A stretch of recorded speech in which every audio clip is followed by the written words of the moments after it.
The English we speak. From BBC Learning English. Hello and welcome to The English We Speak. I'm Feifei. And I'm Neil. Hey, Feifei, shouldn't we be celebrating? Why? Haven't we presented 100 of these The English We Speak programmes together? 100? Oh no, we've done way more than that. I could present these programs standing on my head. That I would love to see. Not literally. I mean, do it easily without difficulty. I know that, Feifei, but you probably could present this programme standing on your head because you're an old hand at this. Excuse me? I may have presented this program for many years, but I do not have old hands. How rude. Don't worry, I wasn't referring to your hands. They look lovely. If you are an old hand at doing something, it means you are very skilled and experienced. It was a compliment. Oh, right, thanks. Let's hear some examples of this phrase in action. Let's get Mike in to solve our IT problem, shall we? He's an old hand at fixing computers. Miguel is an old hand at map reading, so let's make him the leader on our mountain trek. I can see you're an old hand at project management. It would have taken me days to create a spreadsheet like that. This is The English We Speak from BBC Learning English, and we're learning about the phrase an old hand, which describes someone who is skilled and experienced at doing something. It's a handy phrase, isn't it? But come on, Feifei, as you're such an old hand, why not have a go at really presenting standing on your head? OK, Neil, as you're paying me a compliment. Here goes. I'll give a hand. Ouch! Are you okay? I think you should stick to doing what you are most skilled and experienced at. You mean not listening to your silly suggestions? I'm an old hand at making silly suggestions, Feifei. Let's forget our celebration, shall we? Bye. Bye. The English we speak. From bbclearningenglish.com. Hello, welcome to The English We Speak. With me, Feifei. And me, Rob. Now, Feifei, would you call yourself hard-nosed? Oh, here we go again. You're trying to insult me. Can we leave my nose out of the conversation, please? I was starting to compliment you. Oh, go on. Why is having a hard nose a compliment? Not having a hard nose, but being hard-nosed describes someone who is practical. OK. Someone who is determined and tough-minded. That's you, isn't it? Maybe. Well, yes, I suppose that could describe me. I thought so. Let's hear some more examples of this word, hard-nosed. She's a hard-nosed reporter. She got the scoop that none of the other TV channels managed to get. When my son was ill, I asked my boss for time off, but he's so hard-nosed he said no. Our company is in financial trouble. We need a hard-nosed business person to come in and save us from closing. This is The English We Speak from BBC Learning English, and we're learning about the word hard-nosed, which describes someone who is practical, determined and tough-minded. But hold on, Rob. Yes. I've been researching this word and understand that being hard-nosed also describes someone who is stubborn, unforgiving and insensitive. Rob, can we talk about this, please? I was trying to be nice. I don't care. I will not forgive you. What about if I called you soft-nosed? No, from now on, I'm only going to present with Neil. Now, I've got a pile of work to do, so I'm off to write some scripts. There you go. Hard-nosed. Practical, determined, stubborn and unforgiving. Goodbye. What did I say? The English we speak. From bbclearningenglish.com. Hello, I'm Feifei, and this is The English We Speak. And hello, it's Rob here. Feifei, I hope you don't mind me saying, but you look a bit hot and sweaty. That's because I've been training for this thing that Dan's having for his birthday. A thing? What sort of thing? Well, according to his party invitation, he's having a knees up to celebrate his birthday. I'm not sure what it is, but I want it to be prepared by getting fit. Look, I can get my knee up to my chin. Wow, well, that's impressive, but completely unnecessary. A knees up is an informal way of saying a lively party where there's usually dancing. So he's having a party. Oh, right. So I've been invited to Dan's birthday party. Well, if there's dancing, I still need to get fit. That's true. Let's hear some more examples of people having a knees up.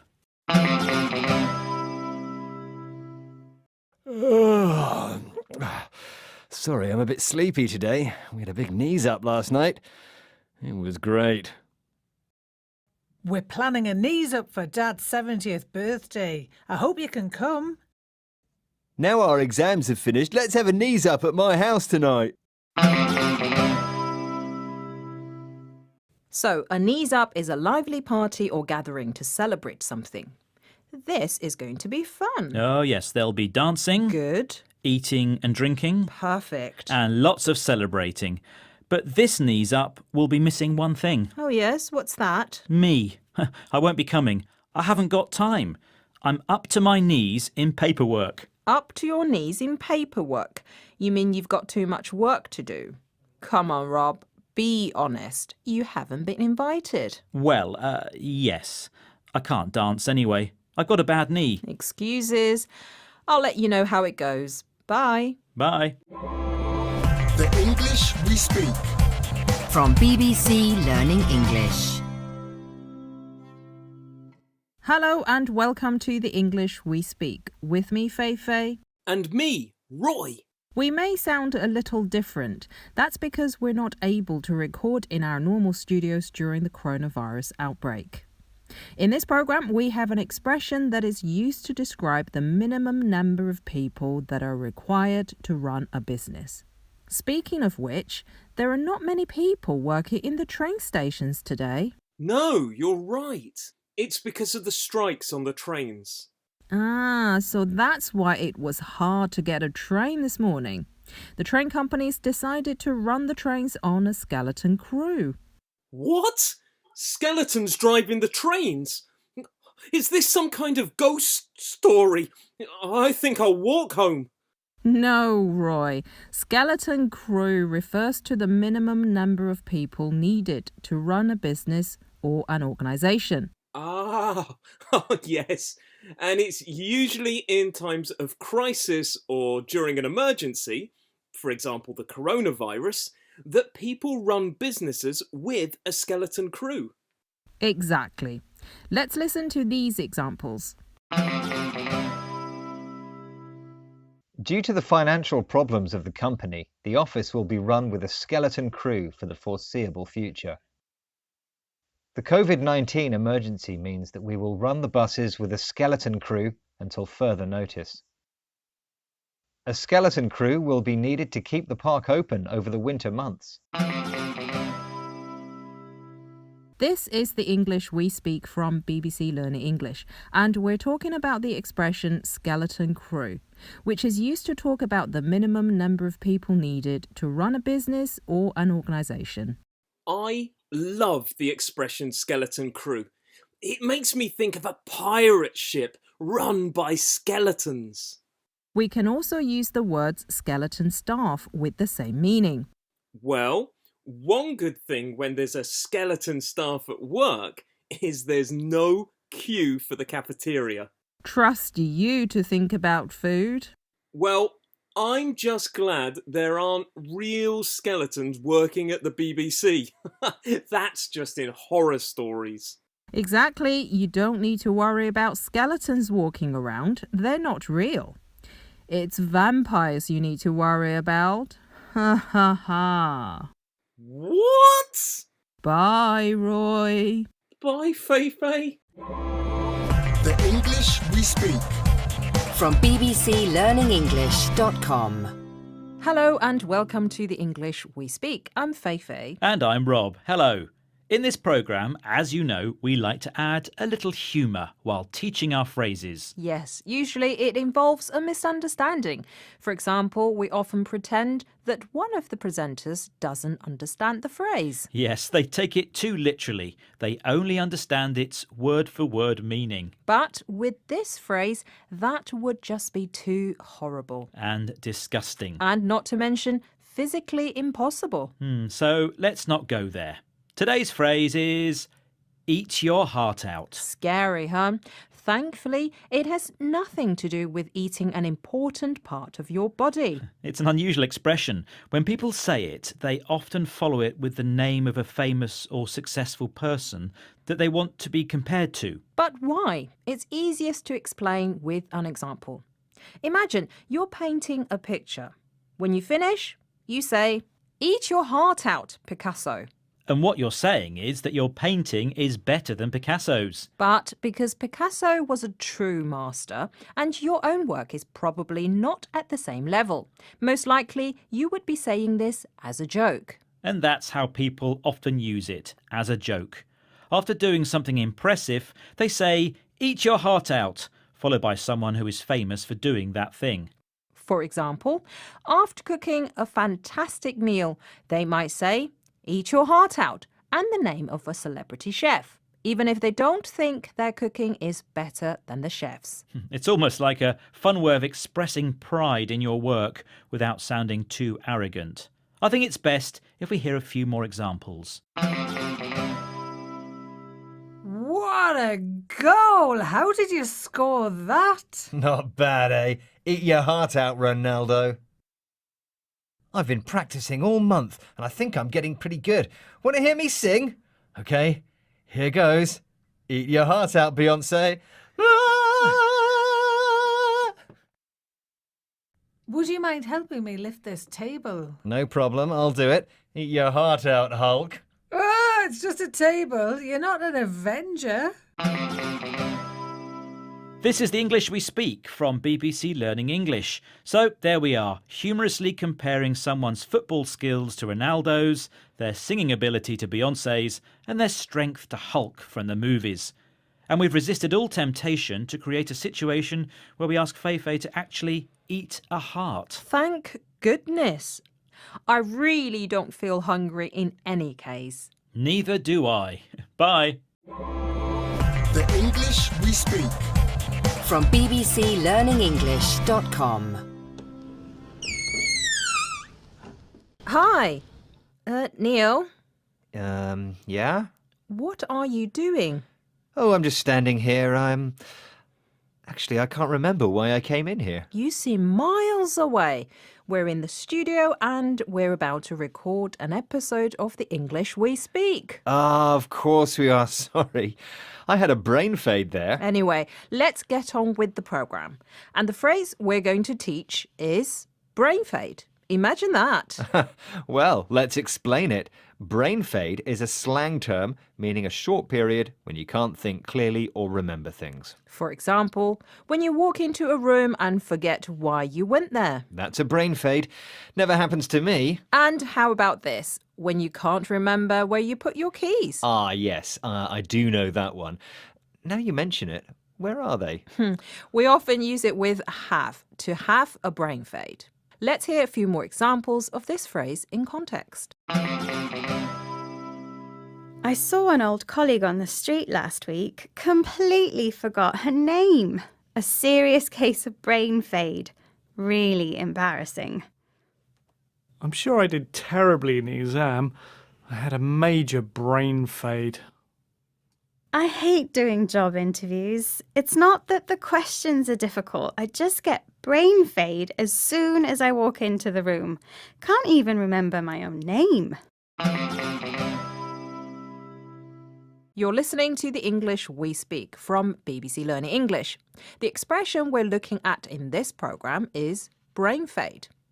Neil? Neil? Good.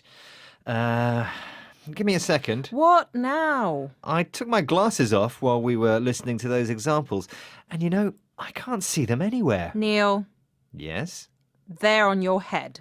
Ah, That's a relief. Another brain fade, I'm afraid. I think I just need a good night's sleep. You do that. That's our phrase, brain fade. Let's hope we made it easy to remember. Bye. The English we speak. From BBC Learning English. Hello and welcome to the English we speak. With me, Feifei. And hello, I'm Neil. And I have to say, Feifei, that's a very cool but warm woolly hat you're wearing. Oh, thanks, Neil. It's unusual to get a compliment from you. You're welcome. But why are you wearing it in the studio? Well, it's so cold outside. I had to wear something to keep my head warm. I suppose I should take it off now? Actually, no. Can you pull it down a bit more so it covers your eyes? Well, if you say so. There, how do I look? Beautiful. And it demonstrates the English phrase perfectly. To pull the wool over your eyes. Another strange English phrase. Neil, does it mean not being able to see, or maybe to have a very warm head? No, to pull the wool over somebody's eyes means to trick or deceive someone, so it stops them discovering something. Right, but you don't actually have to wear a woolly hat to do this. You don't, but for now, keep the hat where it is while we hear some examples. You can't pull the wool over my eyes. I know you've been smoking. I can smell it. He tried to pull the wool over the eyes of the shareholders and not tell them the company was bankrupt, but they soon found out. You can't pull the wool over her eyes. She's too smart. She'll find out you've been dating her best friend. You're listening to the English we speak from BBC Learning English, and we're finding out about the expression to pull the wool over someone's eyes, which means to trick or deceive someone to stop them discovering something. So it's really about hiding something from someone. Exactly. So are you pulling the wool over my eyes? Neil, are you there?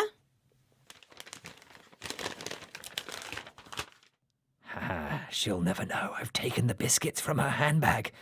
OK, Feifei, you can remove your hat now. Sorry, it was just funny looking at you like that. Pulling the wool over my eyes is no joke. I know you stole my biscuits. You'll pay for this. Oh no, time to go.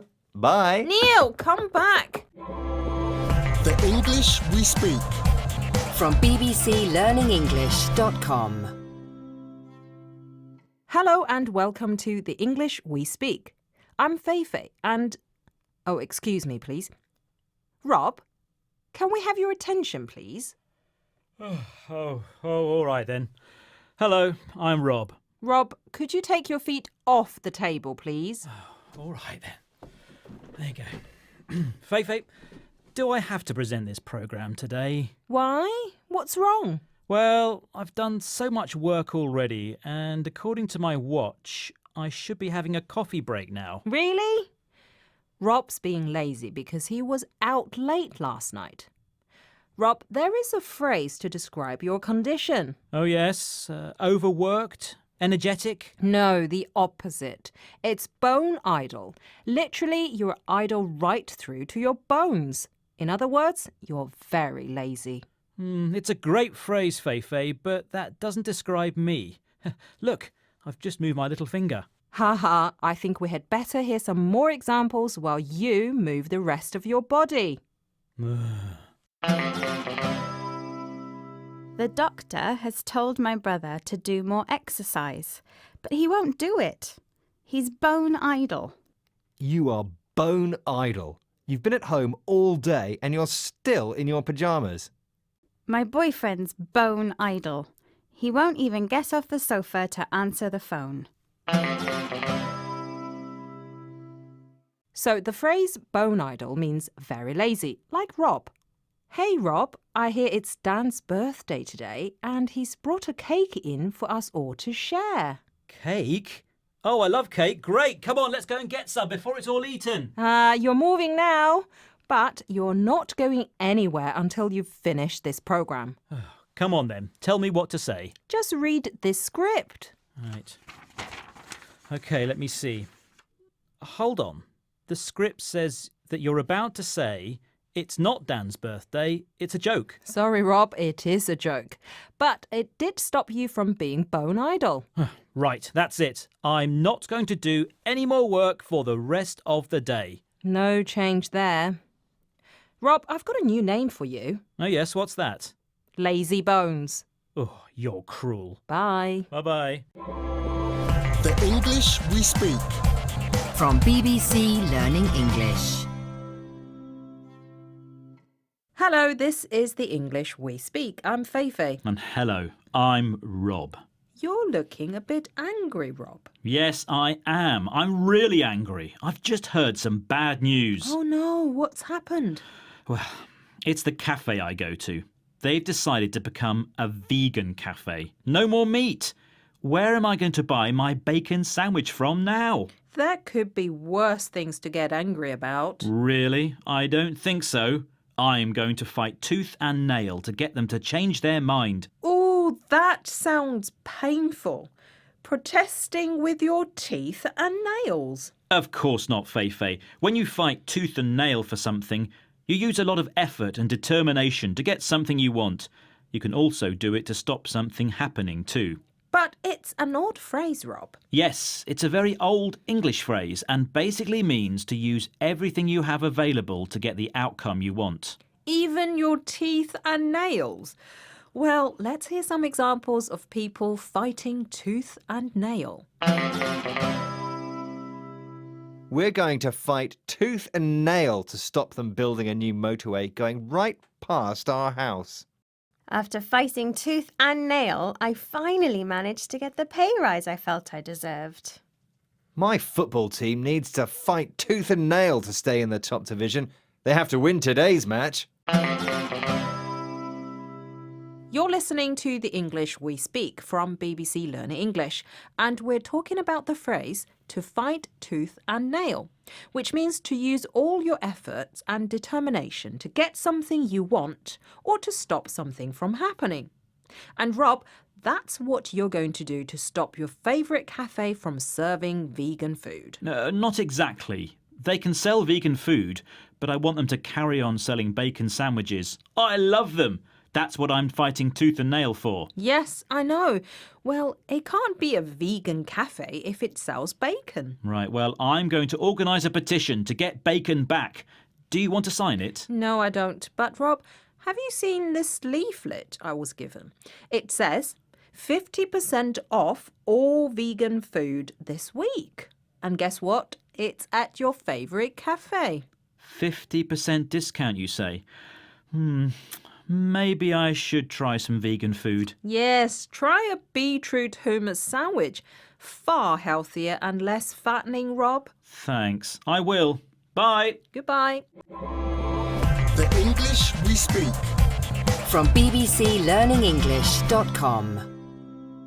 Hello, I'm Feifei and this is the English we speak. And I'm... Neil. Oh, Neil, are you in pain? Yeah, I cut my hand yesterday. Blood everywhere. Look at this cut.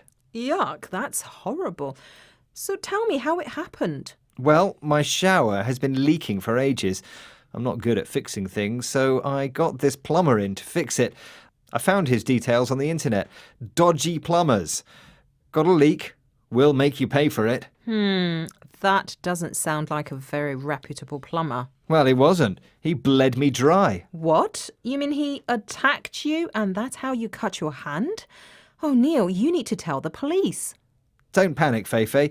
He didn't touch me, but what he did do was a very bad job. He made lots of mess and then charged me lots of money for doing it. He basically charged me a whole month's salary. That's what I mean by bleeding me dry. So you gave him the money, he didn't steal it? Yeah, not exactly. But somehow he managed to extract all my money from me. Let's hear some examples, shall we? My old car keeps breaking down. It's bleeding me dry. John is taking legal action against the company. He wants to bleed them dry for all the pain he has suffered. This divorce has bled me dry. I can't even afford to go on holiday now. This is the English we speak from the BBC, and we're finding out about the phrase to bleed someone dry, meaning to extract or drain all of someone's money. But Neil, why did you pay the plumber if he did such a bad job? Well, he was a big guy and, well, I don't like to complain or make a fuss. Oh, how very English. But how did you cut your hand? After he left, I tried to use the shower, but I slipped over because of all the water. Oh, poor you. Shall we go for lunch and take your mind off things? Sorry, Feifei, I can't afford it. The plumber bled me dry, remember? Oh, my treat. Oh, come on. Let's go.